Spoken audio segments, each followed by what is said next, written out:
Bismillahirrahmanirrahim. Assalamualaikum warahmatullahi wabarakatuh. Di sesi 9 ini, kuliah yang 9, kita lanjutkan. Sebelumnya kita sudah membahas tentang sagging ya untuk simply supported composite beam. Nah, sekarang kita lanjut ke longitudinal shear. Oke, yang pertama tentang critical length and cross section ya. Panjang kritis dan luas penampangnya. Jadi dari komposit yang akan kita bahas ini, pertama kita akan bicarakan tentang panjang kritisnya dan luas penampangnya. Untuk beam, ketika kita bicara beam, maka dominan yang akan terjadi adalah bending moment ya. Nah, bending moment ini pertama kali ya, momen di mana dia pertama kali terjadi leleh itu bisa terjadi di 70% dari momen ultimate-nya. Kan pernah ya menghitung MU atau momen ultimate-nya dari si balok, suatu balok.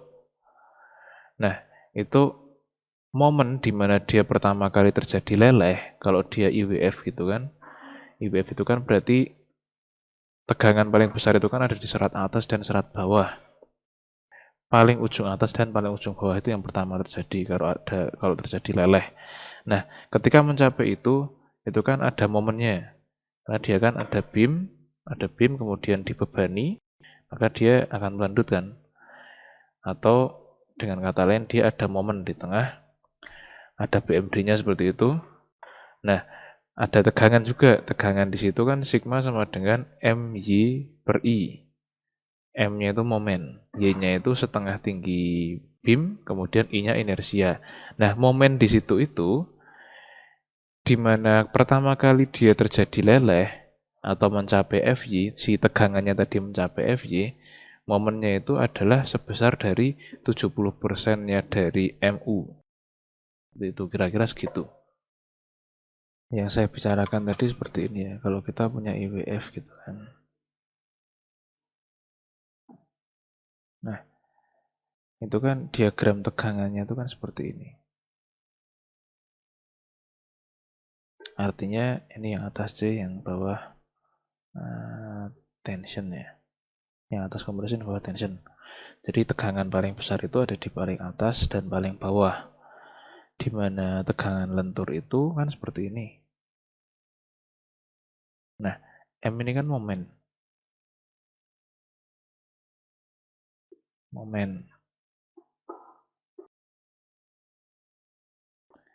Nah, momen di sini ketika dia mencapai Fy, berarti ketika dia sama dengan Fy, maka momennya ini karena kita kasih notasi My ya.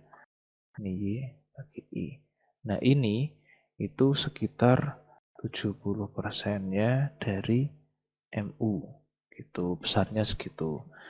Jadi ketika mencapai leleh, momen yang mengakibatkan dia mencapai tegangan leleh itu besarnya kurang lebih si 70%-nya dari si kapasitasnya si batang tersebut.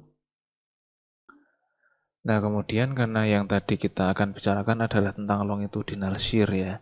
Nah, longitudinal shear itu kalau kita bicara komposit kan terjadinya di sini. Kalau misalkan ini kompositnya gitu kan, ada IWF, kemudian di atasnya ada konkrit.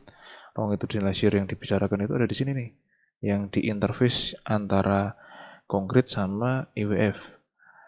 Nah, ini distribusinya, ini kenapa sebelumnya kita singgung masalah momen, karena memang distribusi dari longitudinal shear ini akan dipengaruhi oleh momen itu tadi. Karena momen yang kita bicarakan tadi itu kan berefek ke yielding ya, leleh.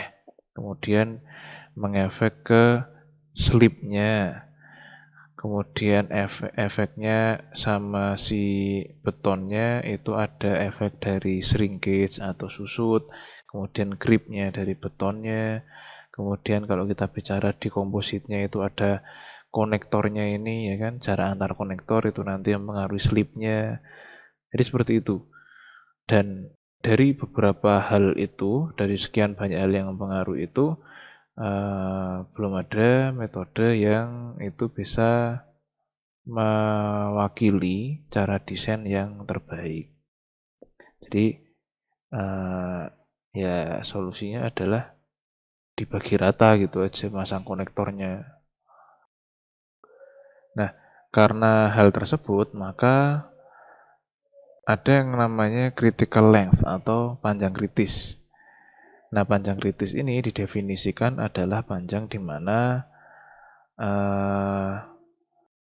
pertemuan atau apa ya? Ya antara dua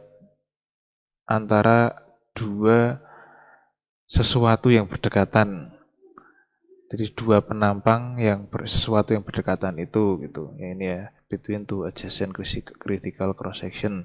Di antaranya itu adalah posisi section di mana dia terjadi bending moment maksimum. Kalau misalkan dia simple beam dengan beban merata, berarti kan posisi maksimum bending moment itu di tengah ya, berarti di tengah bentang, half of span.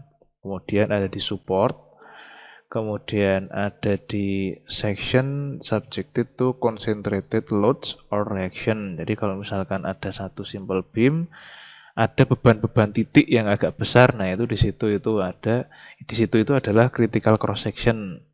Kemudian place where there is a sudden change of cross section of the beam. Jadi misalkan kita punya penampang seperti ini, tapi tiba-tiba ini misalkan kita punya balok 4 meter gitu. Dari ujung tumpuan itu kayak gini, 1 meter panjangnya. Terus 1 meter ke depan ini IWF-nya 2 kalinya ini kayak gitu. Nah, berarti di situ ada perubahan penampang yang tiba-tiba. Nah, ini place where there is a sudden change of cross section. Kemudian free ends of cantilever. Jadi kalau baloknya itu balok cantilever, berarti di ujung yang bebasnya itu critical cross sectionnya. Jadi beberapa penampang ini adalah posisi critical cross sectionnya. Nah, critical length-nya itu adalah antara dua hal yang berdekatan antara ini, gitu, antara semua ini, gitu. Itu antara dua hal dari semua ini itu adalah critical length.